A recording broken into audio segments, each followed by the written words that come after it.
I am really, really thrilled to welcome our two guests tonight, because they have this rare ability and life mission to query two incredibly deep ends of human questioning.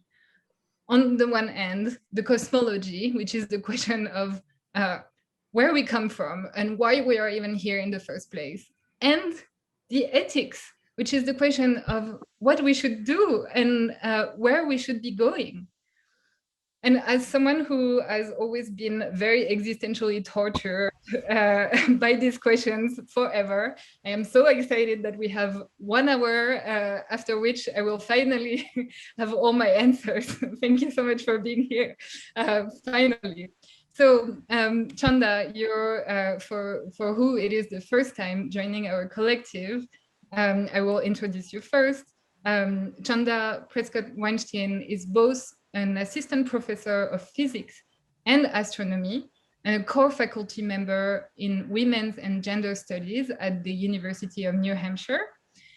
She has received the 2021 Edward A. Boucher Award from the American Physics Society for contributions to theoretical cosmology and particle physics, ranging from axion physics to models of inflation, to alternative models of dark energy, and for tireless efforts in increasing inclusivity in physics and for co-creating the Particle for Justice movement, which I thought was a very beautiful acknowledgement of your work, and I stole therefore. Chanda also recently published The Disordered Cosmos, a book I can only recommend for everyone here to read, where she shares her love for physics and the universe, with a view that's informed by history, politics, her personal life experience, Black feminist traditions. It was a really deeply moving read for me, and I couldn't agree more with the critique that described your vision of the cosmos as vibrant, buoyantly non-traditional, and I would add radical, which is a good thing. And so thank you so much for being here tonight. Thank you so much for writing this book. Anders, you are a research fellow of the Future of Humanity Institute at Oxford and a Foresight research fellow in philosophy. Your background is in computation and neuroscience, but really you are a deep futurist philosopher. We are immensely grateful that you've been so many times with us noodling on the far future. And you really embody this vision of existential hope, as you have this wonderfully positive outlook on our long-term future, and are currently writing a book on grand futures, which I cannot wait for, which is, you know, highlighting this exact thing that the existential hope feeling is about, which is that between the very end, where there will be no time, no future, and the very beginning, where there is nothing and no structure, we are now at the time where history really has meaning, where there are things to hope and fear, and people to hope and fear them. And we are just at the start, and our futures could be really extraordinary. And so, how exactly extraordinary could be those futures? And this is where I would like to start with you too, as I start all the existential hope sessions, which is the same question, which is to anchor ourselves in the great vision that we want to attain. Suppose we make it. Suppose we don't get extinct. How awesome can it really get? What is your most ambitious, deep and exciting vision for the long-term future of humanity? What could it look like? And what futures inspire you? And perhaps, I guess, Anders, this is an easy one for you, so maybe you want to start. Of course, thank you very much for inviting me. So, of course, I'm going to cheat because I'm writing this enormous book about it. And the problem is, of course, that book is trying to find the outer limits of what can be achieved. I'm trying to see, are there reliable reasons why we can't do certain things? And then show that these limits are pretty wide and we can act within them. The problem is, of course, we can't predict what we want to do, because I think the most interesting part here is that we have a lot of choice. And part of that has to do with the nature of life itself. Uh, Life is not just an open thermodynamic system that can kind of reduce its own entropy by using some energy. It's also non-ergodic. That is, it's path dependent, and you can't just average things out. It cannot search through the space of all possible genotypes because there are too many of them. And the same thing is true for mind. We can't think all possible thoughts simply because there is not enough time, matter, and energy to run those computations.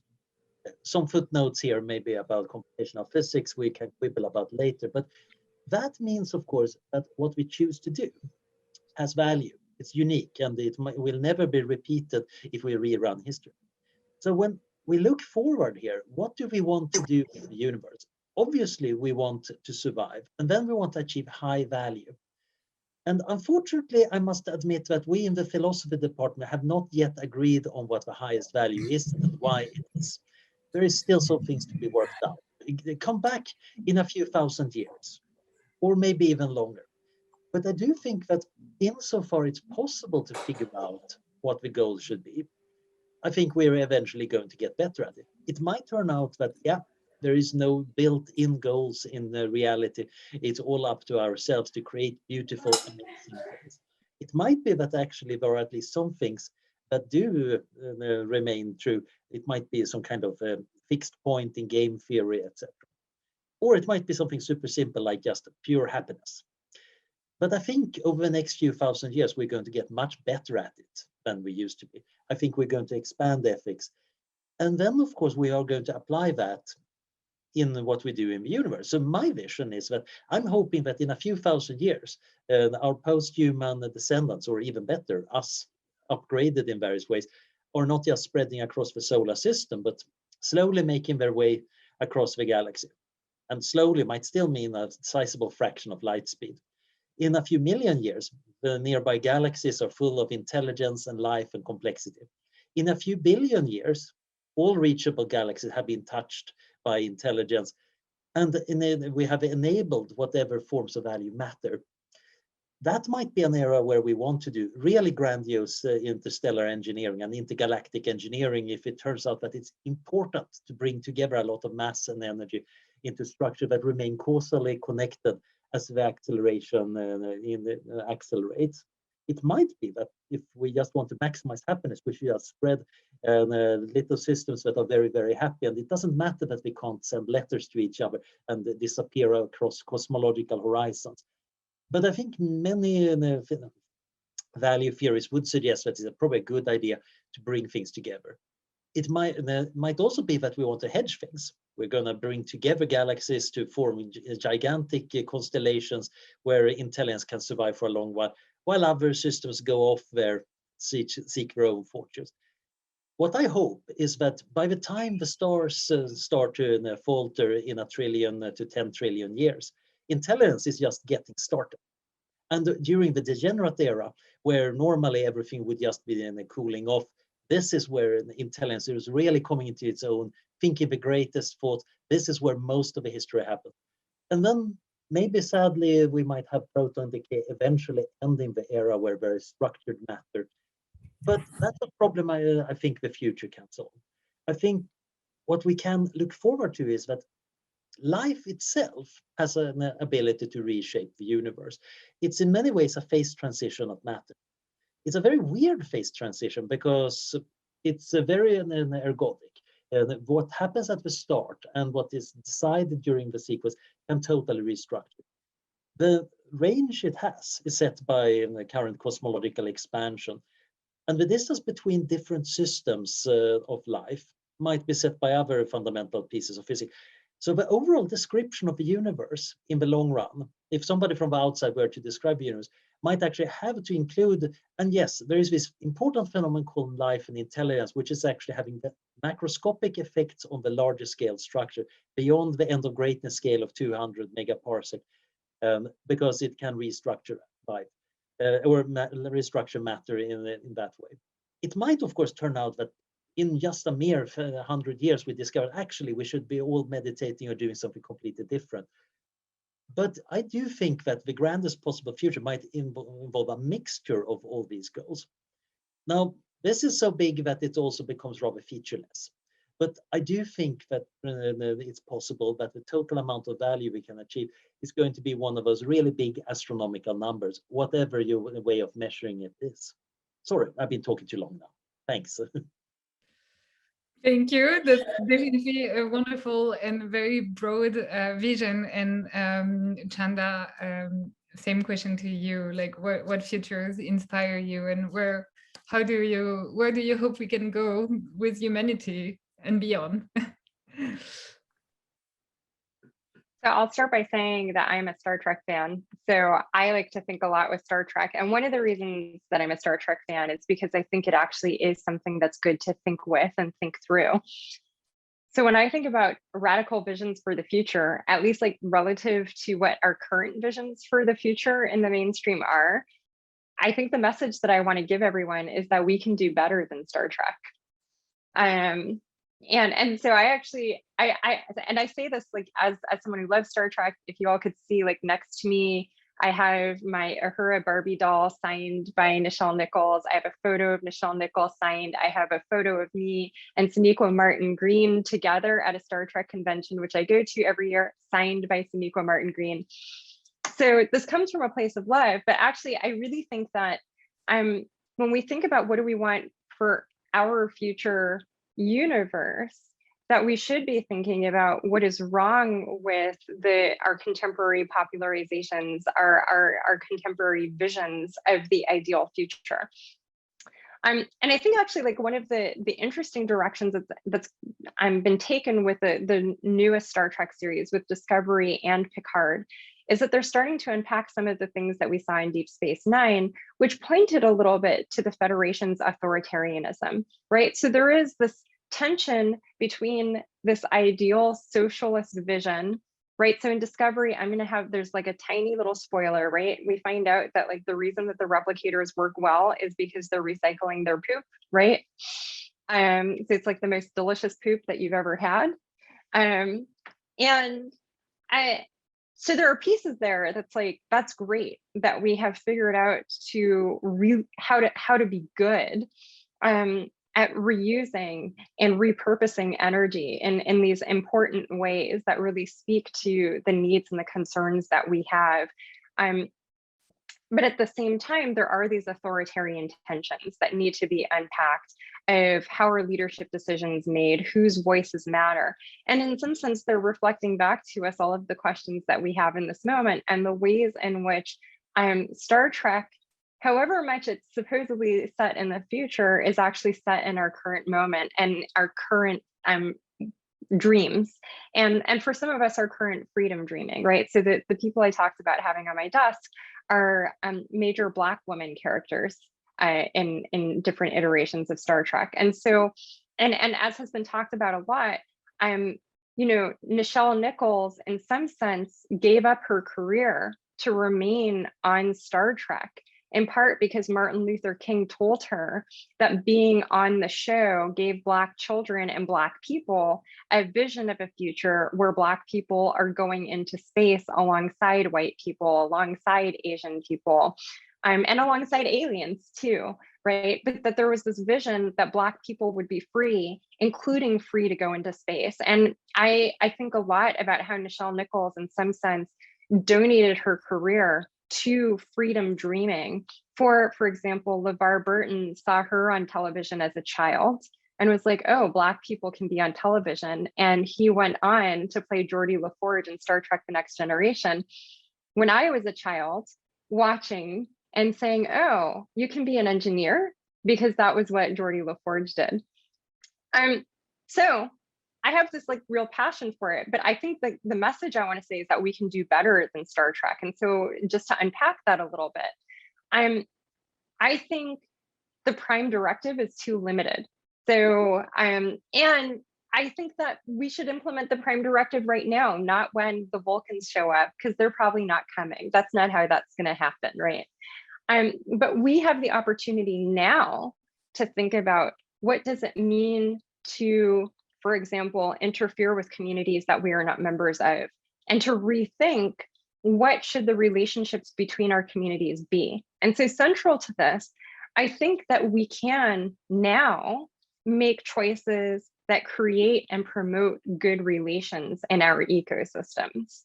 And I actually think that that's a really radical vision for the future, particularly in a time when I think people are feeling very eco-pessimistic about the ability for us to be in good relations with each other, and the ability for us to understand that whether we are in good relations with each other is in fact shaped by whether we are in good relations with our ecosystems, that those two things are in fact not separate. So I think we can do better than Star Trek. I don't think that we have to end up in The Expanse, if anybody's been watching that show, which is like kind of, you know, it's the counterpoint, which is like, this is the vision where white supremacist capitalism gets out of hand and completely takes over how we relate to each other. And I don't think that that is a given. So, you know, I agree with the idea that this is a choice that we are making. And I also like the way that Anders talks about how life can reshape the universe. And I would even maybe update that a little bit to say that life necessarily reshapes the universe, in part because we don't live outside of the universe. We are part of the universe. So when I'm giving talks about my research in particle physics and cosmology, which is what I will actually be doing that this afternoon, right? At the University of Oregon, I like to remind people that when they ask, sometimes people ask me questions, well, like, okay, which dark matter candidate do you think it's going to be? And I don't know what dark matter candidate it's going to be. There was no moment, and I'll make this analogy as a Jew, where like a tablet was handed to us on the mount that was like, the universe can definitely be perfectly understandable to you.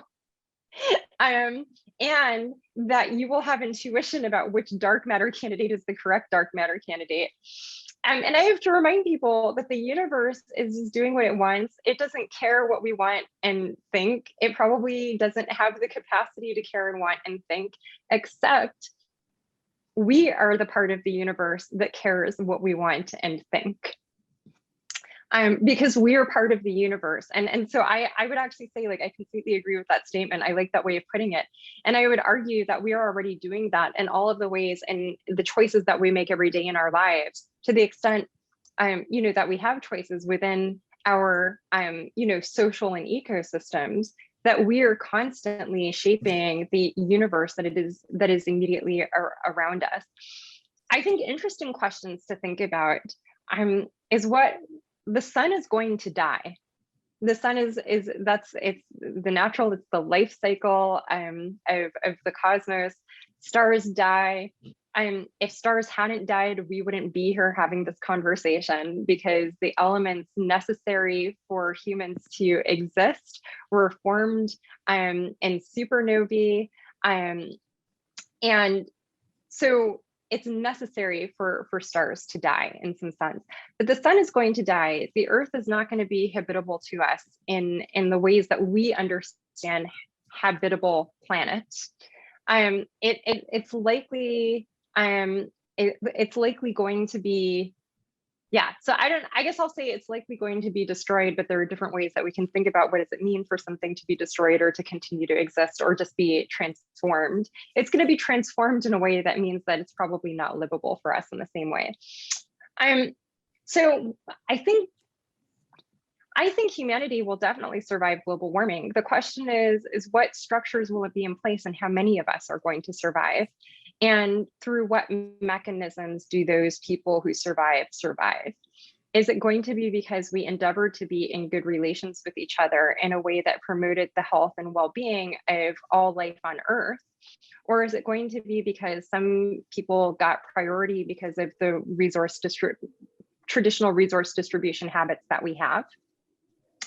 And I think, you know, if we can do it in a way that, if we can do that in a way that promotes good relations between people, then you know, I stop worrying about whether we can survive the death of the sun. And I think that we can start thinking about all of these other questions about you know, going out into the universe and figuring out how we get from point A to point B and whether we can travel long distances and how we will do that, I stop worrying so much about how we will do it and how people will manage to get along on those long, potentially long journeys.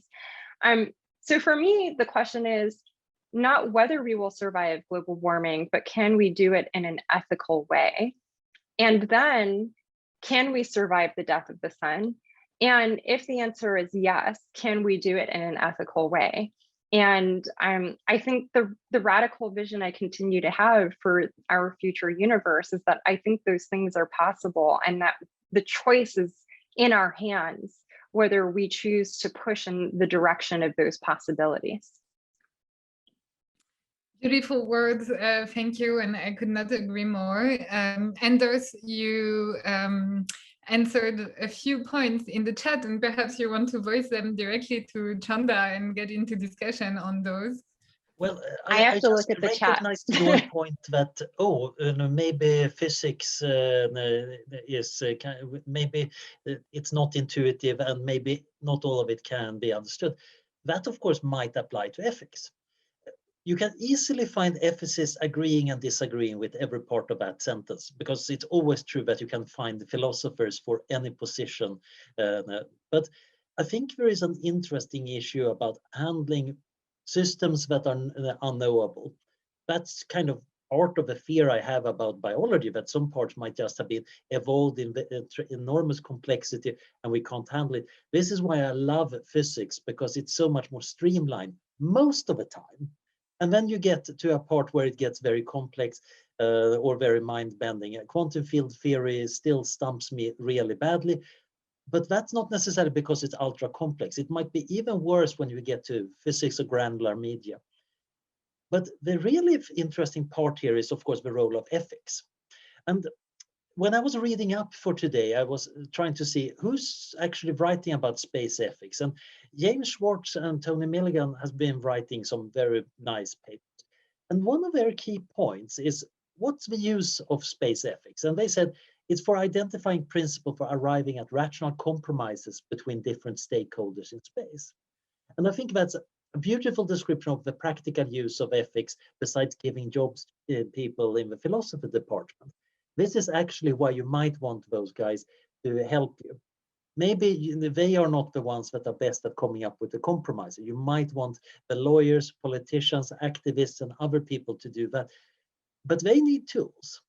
And this is where we might start discussing, for example, who's going to be on the space ark. So I've been struggling writing a paper about justice and existential risk, where I'm starting with 3 different movies. Dr. Strangelove, Deep Impact, and 2012, and how they frame the ethics of saving people. And in Dr. Strangelove, you have this ruthless utilitarian approach with some interesting biases set by whoever programs the computer. In Deep Impact, you have a very Rawlsian scenario about randomizing what Americans get to be in the safety caves. And in 2012, they sell tickets €1 billion a piece to be on the arks. But the fun part is you can't build the arks without having the super rich paying for them. So actually, this might be rational, but it's very unjust. And the real question is, of course, would we say at some point that saving humanity from this threat would require so unjust means that we should never do it? I think that's problematic, but certainly justice does matter. And it's interesting because it has not been studied for existential risk. But it's worth noticing that when we want to survive, we want to thrive.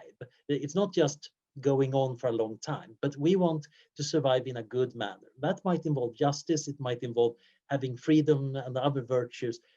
And exploring that is going to be important for thinking about what futures are both possible and desirable. Yeah, so I might quibble a little bit with the geographic location of where space ethics lives, in the sense that I actually think that the question of space ethics begins here on the ground. And so I'll give an example that's unfolding right now in real time. And actually that I have a piece coming out, a co-authored piece in Scientific American that's coming out next week on June 4th. So people can mark their calendars. So in Brazil, there is a region called Alcantara that is traditionally, and has been for the last few hundred years, and been inhabited by the Quilombola people, who are descendants of runaway enslaved Africans, who settled there, built communities there, have been there for centuries now. And in the late 1970s and the early 80s, a significant portion of the population was displaced by the Brazilian government, because the Brazilian government decided to enter into the international space conversation by building a launch pad on their land. So the key piece is that where they are located is near the equator, and it's an ideal place to launch satellites and rockets because of its physical location. And the families were told, like in theory, this was a voluntary thing, although there was extensive pressure. At the time, Brazil was under a military dictatorship. So we can talk about like what is the extent to which individual citizens had choices in that kind of political environment to resist and to say no. The families were told that they would be given land that would be just as farmable and would be just as high quality. And when the families were relocated, it turned out that the land was not at all like that. And it was a pretty significant loss, not just for the families who were relocated, but for the community that remained behind, that the community was broken up. And this is a community that had been tight-knit for a couple of hundred years. So that happened in the 80s. Fast forward to today, and our satellite industry is literally taking off. And there's another comment that I can make here if I get back to it about the impact that this is actually, the negative impact that this is having on astronomy, the satellite industry. Ironically, the discipline that's made so much of this work possible is now in some sense endangered by the satellite industry. Brazil, under the current government, has decided that a mode of economic expansion will be to expand the Alcantara launch pad. And this requires the displacement of a significant percentage of the families that have remained behind.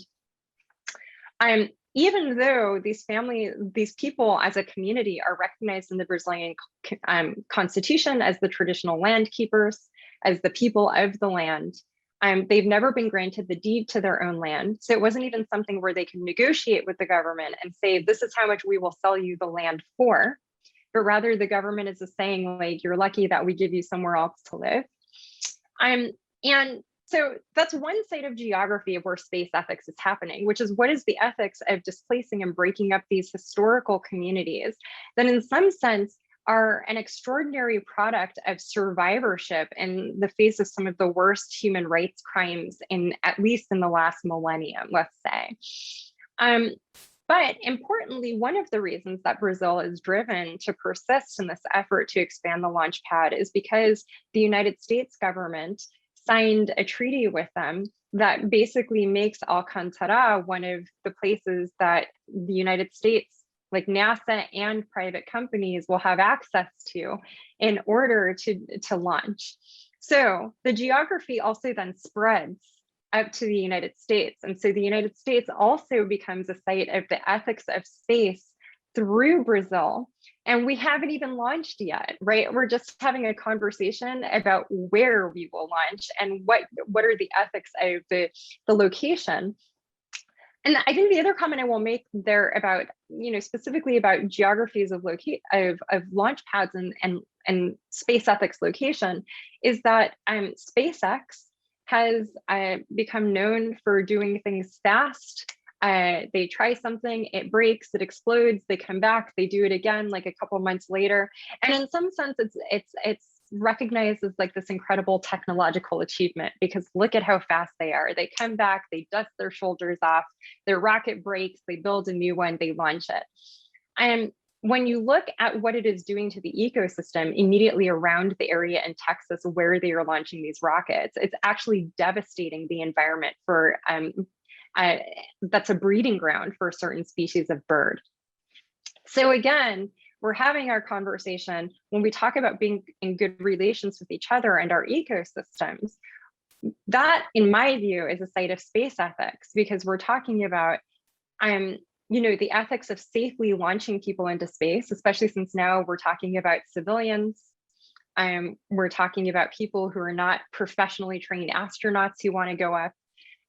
But we're also talking about the ethics of what does it mean to develop the technologies? What are the ethical implications? And for me, that's, I think, the broader question of space ethics. And I think the name that I will mention here in particular, who has been really informative for me, is Lucianne Walkowitz from the Just Space Alliance, which is really starting to think about a lot of these questions of how do we go to space ethically? Is it possible for us to go to space ethically?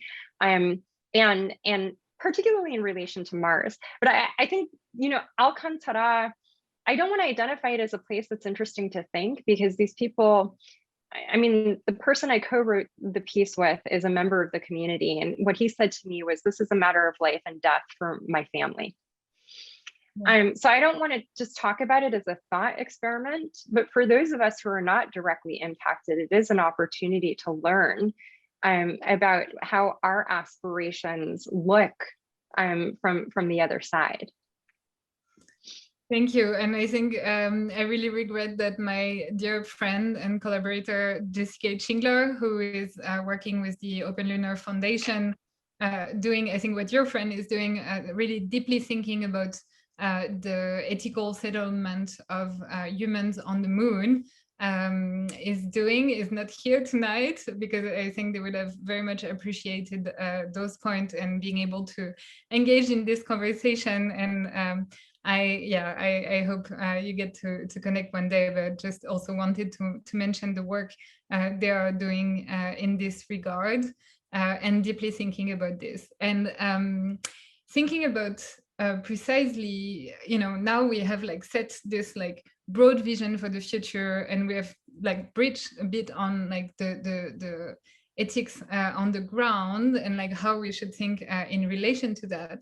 I wanted to ask you two a question, because, okay, Chanda, in your book, you start with this wonderful statement and belief that we have, all humans should have a fundamental right to know and love the night sky.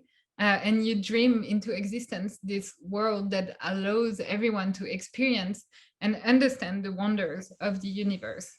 And then you address the structural, cultural issues that makes it inherently hard for a major part of humans to actually engage in this quest of understanding the universe. And I'm right with you there. And I do think it is a critical question for this group, as a group that is thinking and working in technology, in science, in technology and science. And so I guess my question to both of you is, from your personal experiences, I would love to know, what do you think it will take to move past this current paradigm where it's actually, not everyone can partake in the exploration, intellectual or material of the universe? And what are the hard questions that we need to ask ourselves? What are the sacrifices we need to make? And what are maybe the difficult conversations that we should be having in this community? Yeah, I think there is a whole host of space ethics questions that are relatively near term, like how do we handle space debris? What about rights to different parts of orbit? And then, of course, the classic topic, well, what about contaminating other planets? What about cross-contamination? Do we have a duty towards alien life, etc.? So there is a rich set of things. And I don't think they are necessarily the hard questions, because most of them are probably most people actually want roughly the same thing. We might have a competition for the nice orbital slots, and we might have big arguments about governance. I think the really hard ones are going to be about setting standards that enable access, because for everybody to have access to space means that space needs to be very easy to get to. It needs to be cheap compared to the wealth level of Earth. And most likely the solution to that is just making the Earth a much, much richer place, which ironically, especially given that standard critique everybody always does against space exploration, but shouldn't we fix Earth first? That many of the tools that would be necessary for settling space well, like enclosed ecosystems, automated mining, very good recycling, automated manufacturing, would of course actually make Earth wealthy enough that most people would now have a better chance. There are still some fundamental physical problems that are physical and that hence not hard conversation, just hard engineering, like, well, you need to get into space. And the risk environment in space is much harsher than on Earth. You're not allowed to make a mistake. Which means that many rules probably need to be much tougher than we would ever accept on Earth, because here, if I make something stupid, I don't blow up, I don't suffocate, most of the time at least. So I do think the tough conversation might very well be both how much we are willing to sacrifice right now, like the ecosystem around SpaceX. It might be that the rational thing is to say, yep, too bad about that lagoon. We might want to sacrifice actually that ecosystem, recognizing its value, but still is worth for getting into space. That's not a trade-off most of us want to make explicit. It's kind of a taboo trade-off to say that sometimes you want to do sacrifice something precious for something else that is important. This is, of course, why medical ethics is such a contentious topic. It might be, for example, that you want to use certain non-renewable resources in order to achieve renewable resources. You probably can't build a solar-powered economy without using up a lot of fossil fuels to bootstrap it. But once you have it, you might hopefully be able to repair the ecosystem. But I think that kind of environmental trade-off conversation is going to be tough. It's going to be tough to figure out how to even meaningfully deal with it, because it again comes back to a relationship to nature, which can be quite diverse. Normally, we tend to pleasantly assume that we all agree on what nature is and what a good environment is. But when you actually start getting into deep conversation, you might find that people actually differ quite profoundly, which is again very disturbing. Yeah, I think part of what I hear in your comments, Anders, is these questions about democratization in part. And I think I should be clear actually that, you know, in the book, I stay ground-based in that when I talk about access to the dark night sky, I'm talking about literally being able to go and sit from the ground and look at the night sky. And one of the reasons that I realized that this was kind of a deep ethical question is because significant swaths of the population actually don't have access to a dark night sky anymore. And even distribution of being able to like go out into the desert, say in California where I grew up, and look at the night sky comes down to who has a car, who has gas money, who has someone who makes enough money that they can take time off and drive a car and spend that gas money to go out into the desert and look at the night sky.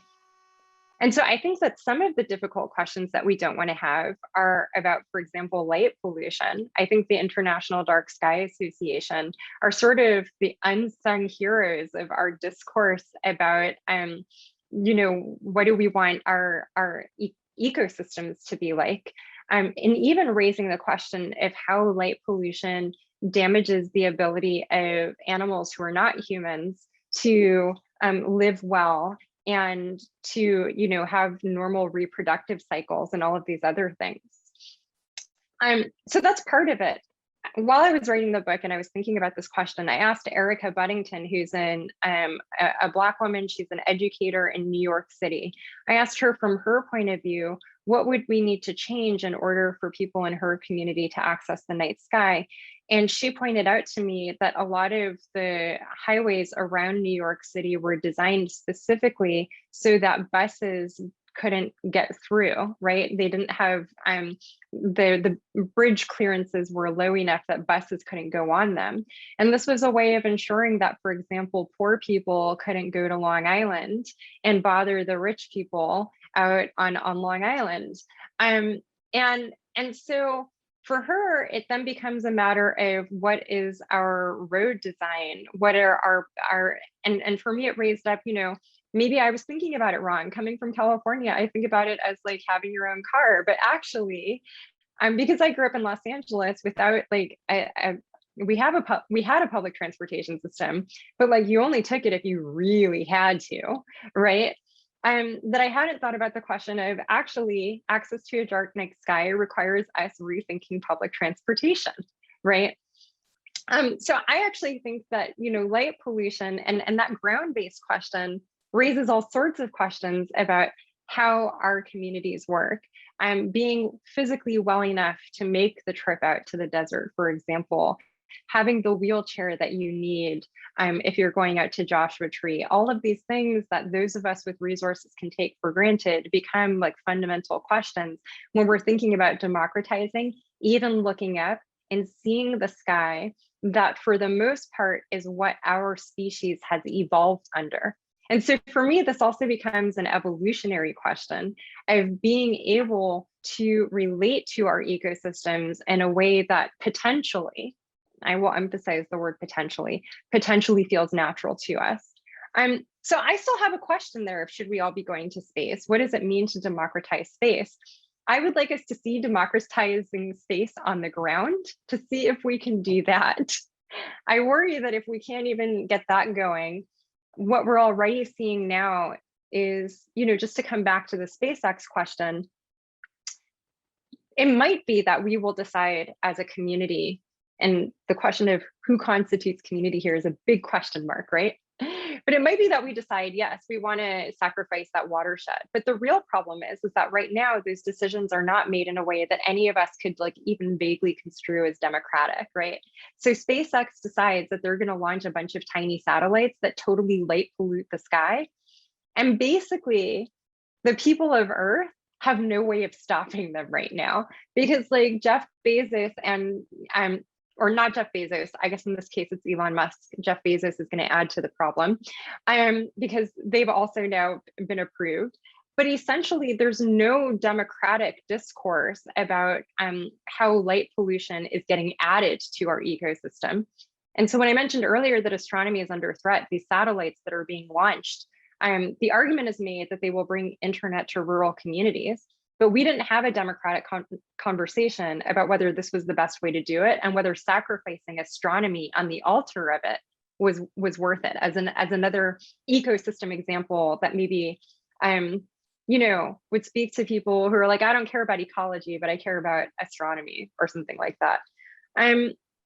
So then the last comment I want to make is just like in relation to thinking about light pollution and say public transportation often and cars, often that conversation brings us back to clean technologies and clean transportation. And I think on our list of difficult conversations we don't want to have is how much lithium that requires and where the lithium is going to come from and what extracting that lithium does to the communities of people that we are often very disconnected from. Like here in New Hampshire, I have basically no relationship with the communities where lithium is being mined. But I know that lithium mining has impact on the places where it occurs. And so I think it can be very easy for us to avoid that conversation because we just think, oh yeah, it's so great that Cadillac is finally making electric cars. And I should say for people who are not in the United States right now, there are these like beautiful commercials for the new Cadillacs on television right now. And they're like all electric, right? And it's like, we're in the green future. You can have your Cadillac, you can have your capitalism and your green technology. There's no conflict. And of course, like the difficult conversation we don't want to have in there is about the lithium. I think that's a big piece of it.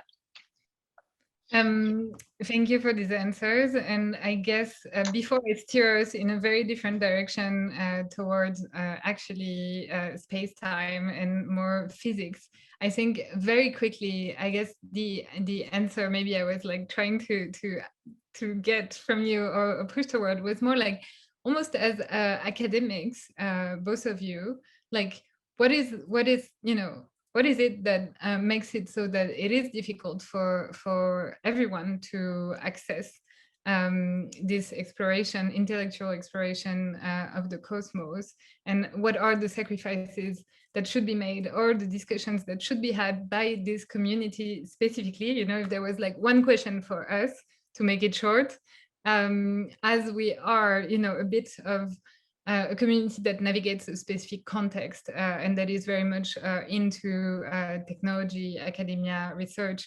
Yeah, so specifically for us, you know, almost like, what can we do, like, to question our own questioning?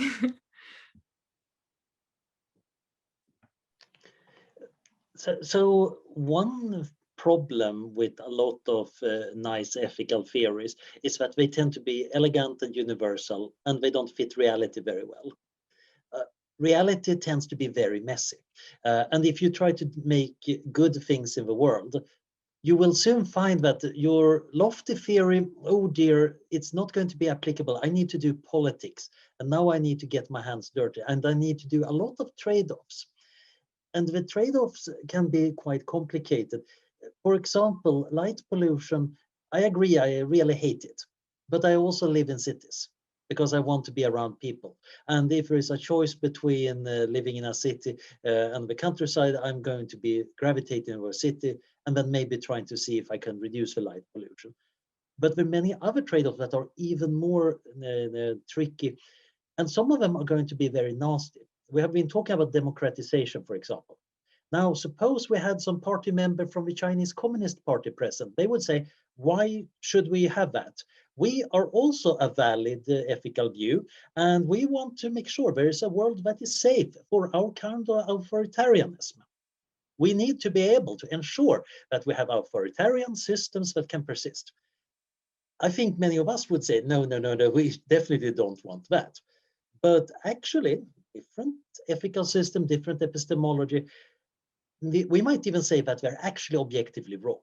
And then we're going to have a big quarrel about it. The real thing is we will have to engage in politics. And that we're going to mean a lot of really uncomfortable compromises, including things like international treaties, which makes nobody happy. But getting back to your actual question, what we can do is actually trying to get better at this individually, but making compromises, making arguments, sometimes even resisting compromises that should be resisted. I'm a Scandinavian, we compromise about everything, but that's not the right way. That's also why I'm not living in Scandinavia.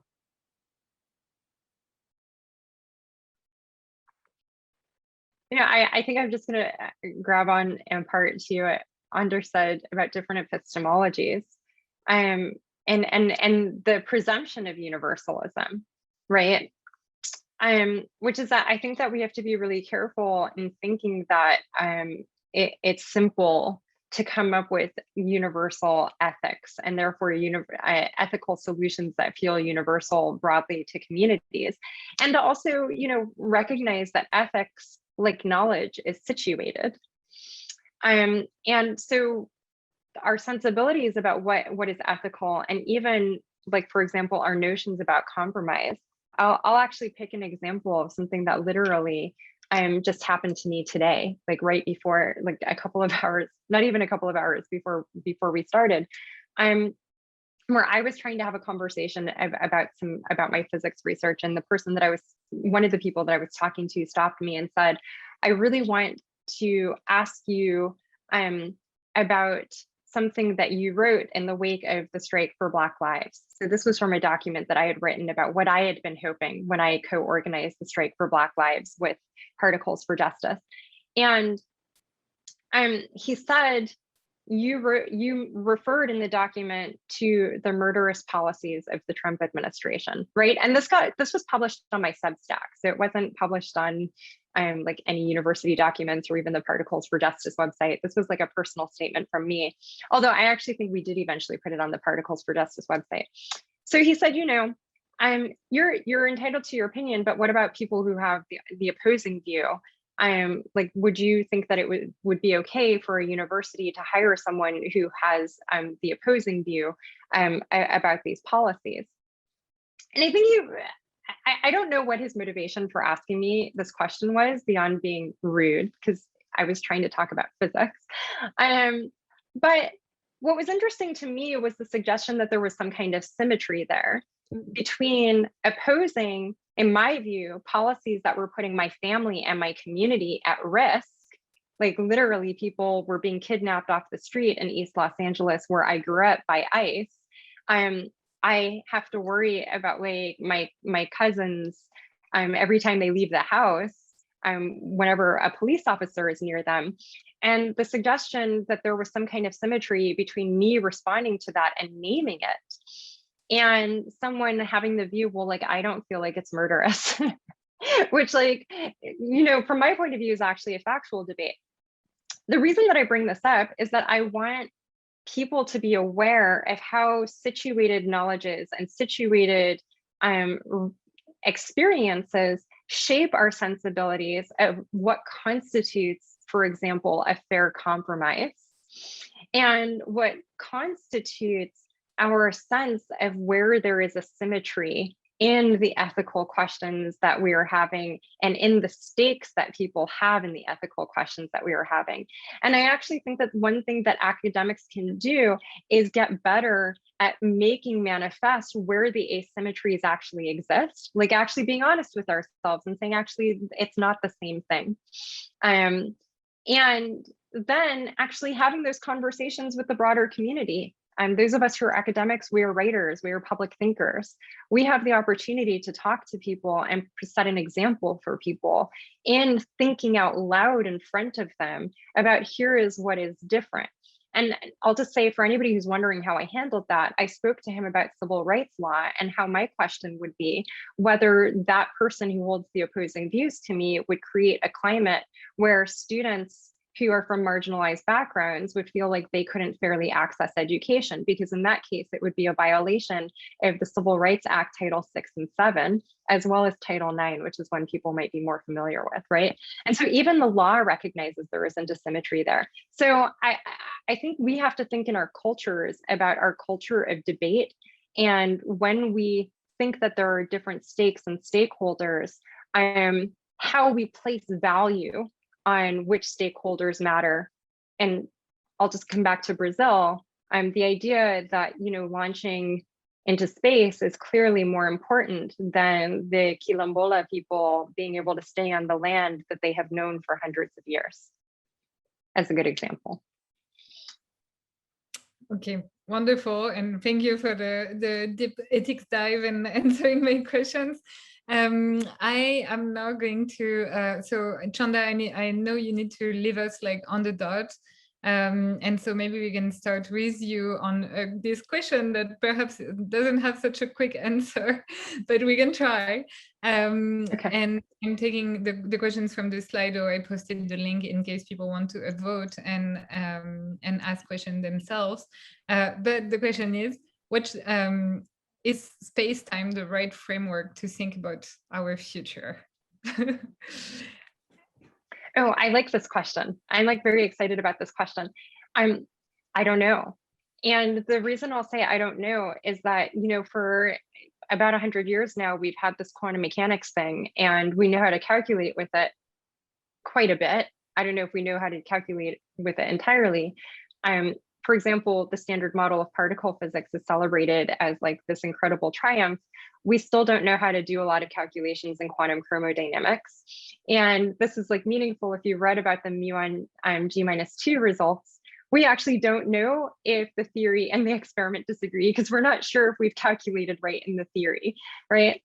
I think the question of how we interpret quantum mechanics really raises the question of whether we have reached the limits of epistemologies rooted in, you know, the post-Enlightenment Western European context, through which we have arrived at that moment. Like maybe in a lot of ways, the Enlightenment and the collation of information from around the world that happened during the Enlightenment in Europe and in its settler colonies has been very productive in terms of being able to formulate a mathematical vision of the universe.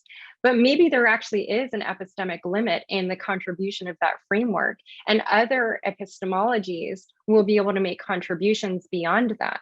So when we're thinking about space-time, space-time is what we call in physics a classical idea. It hasn't been quantized.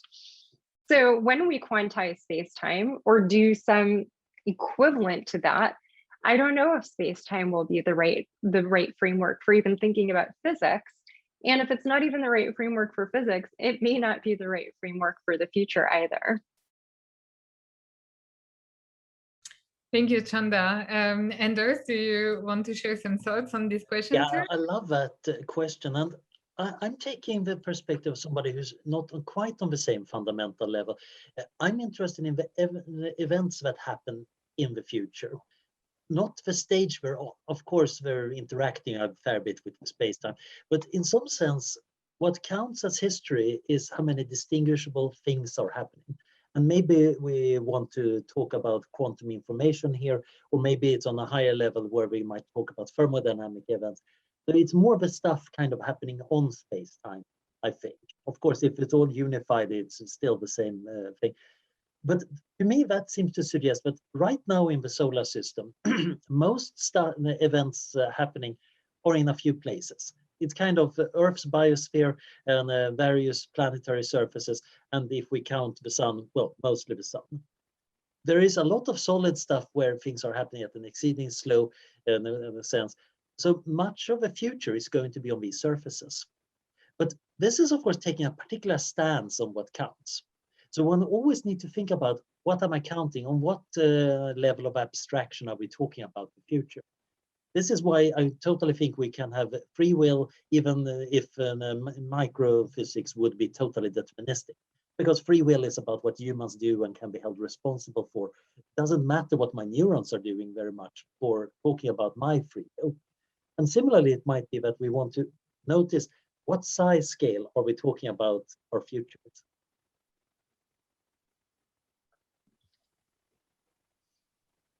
Chanda, do you want to respond? I have to go. So I know. I mean, and I also think that that's a great. I think that that's a good note to end on. So I'm quite happy for me to. I don't know if you all are going to continue without me, but I have to go. Yes, and thank you so much for coming. Thank you so much for inviting me, and you know, as cynical as some of my comments might sound, I feel really optimistic, and that's why I keep having the conversation, because I do think that you know, the conversations are valuable. So I appreciate that the space exists, and Lou, thanks so much for organizing and your patience with me, and Anders, it was nice to meet you, and thanks to everyone else for listening. Thank you, Chanda. It was way too short to get to know you, but looking forward for more collaboration, perhaps in the future. Yes, for sure. Happy to hear from you. Bye. Bye. Well, Anders, would you like to stay a little bit longer? I'm very happy to stay a while longer. Eventually, I'm going to get hungry and go off for dinner, but I'm very happy to continue for a while. Why don't we do 10 minutes of questions from the audience, because I know we've been talking a lot and I like to leave room. Yeah, sorry for that. Oh, no, it's totally on me, please. It's my responsibility. Yes, well, I would love to take a bit more questions from people who are here. I know that David and Joy have been like having it in the chat, and I don't know if you want maybe to share some of your thoughts. You're like, no, but yeah. David, would you be, do you want to comment? Yeah, I'm happy to. I feel like I get enough of Anders' time already. But I'd say, and you're happy to stick around, anything rather than cutting things out of your book. So I have a question about why you think why you and others are so optimistic about the long term, given all of the challenges humanity faces in the kind of short and medium term, not just existential risk, but kind of the fundamental problems of people getting along with one another. Yeah, the why can't we all just get along question is actually a quite deep and interesting one. And my friend Len Fisher, who is Professor Emeritus in Physics, is writing about it, and he's arguing, look, there's a fundamental game theoretical reason why the universe is broken, which is kind of frightening, because that would suggest that if it's on that kind of mathematical level, oh dear, this is going to be hard to escape, even if we become very, very nice post-human superminds. Then again, maybe he's too pessimistic and cynical about it. I think the reason most people who deal with existential risk are optimists might be that we think that the future is so potentially great that it's worth saving. And we're also deluded enough by our optimism thinking that we can do something useful to save it. Now, if you're more pessimistic, you might both say the future is meh, so there's not that much reason to work hard on saving it. Or you might say, yeah, I'm not going to be able to do very useful things here. And I think it's interesting to notice that the existential risk community is somewhat different from other communities working against other big problems. So if you go and talk to climate scientists, they're much gloomier than the existential risk community. I find that very interesting. And I think one reason is they come to their domain because they are doing climate science. And then they realize what the state of the world is. And then they find that, oh, I'm responsible for trying to save some things here, but this is really tough and really horrible stuff going on. Same thing in various forms of ecology and environmental science. Again, you come in because you you like plants and beetles, and then you realize what the dire straits a lot of ecosystems are in. And now you're not very happy, but you still have to struggle on. Meanwhile, the self-selected existential risk people are kind of cheerfully, oh, look at that horrible, horrible problem that threatens everybody across the universe. Oh, what joy, we need to fix this. So this might just be a weird selection effect. What I'm hoping for is, of course, that maybe some of the optimism we have can actually help the climate scientists and the environmental scientists to realize that actually there might be hope here, or at least we can be delusional and try to fix it anyway. And I do think this goes also for many of the other problems in the world. I mean, you have to be somewhat crazy to think that we can set up an international institution to reduce risks of war. Yet we have done so, and some of them seems to have worked somewhat. And the modern ones seem to be better than the medieval ones. We actually have been making progress. And that's, of course, also a rational reason to believe that we can do better. There are a fair number of domains where we can objectively say, we have better tools now, we have better institutions, we have fewer wars of that kind. We're actually saving these things better. We can coordinate. I do think there are reasons to be optimistic that are outside one's brain, that are actually in the objective data in the world. Awesome. And I would love to hear from Joy, who was also really participating super actively in the chat. Joy, I don't know if you can unmute. Yes, I can. Can you hear me? Great. Okay, great. Yeah, so I noticed that one of the things I've done that's a little bit unusual for a lot of the futurists is I have been working with a very deep time perspective. And one of the thought experiments I like to run is, let's say it's 10,000 or 100,000 or 1,000,000 years from now, and there is a thriving humanity on a thriving ecologically healthy Earth, whatever else we're doing, and however transhumanist we may have gotten elsewhere. All right, now looking backwards, what sort of mindset did we have to have? What sort of ethics do we have to get here? And if you look at it from that perspective, I have never run a mental simulation where gloom, doom, it's hopeless was ever helpful, right? And when we look at what we've actually accomplished, I mean, 15,000 years ago, people were just starting agriculture.